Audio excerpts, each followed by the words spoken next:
நேத்து போட்ட சட்டை நினைக்காதீங்க. அதெல்லாம் நல்லா இருக்கா சேலை?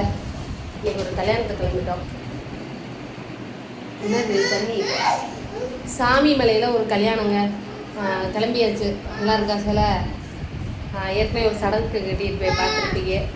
பாருங்க பாப்பா தூங்குது, தூக்கிட்டு போனோம். சின்ன பையன் பாருங்க சுந்தரே. பெருசு மட்டும் கீழே போயிடுச்சு. சரி ஓகே, கல்யாணத்துக்கு போயிட்டு அங்கே போயிட்டு காட்டுறேன். லைக் பண்ணுங்கள், மறக்காமல் சப்ஸ்கிரைப் பண்ணுங்கள். டாட்டா பாய்.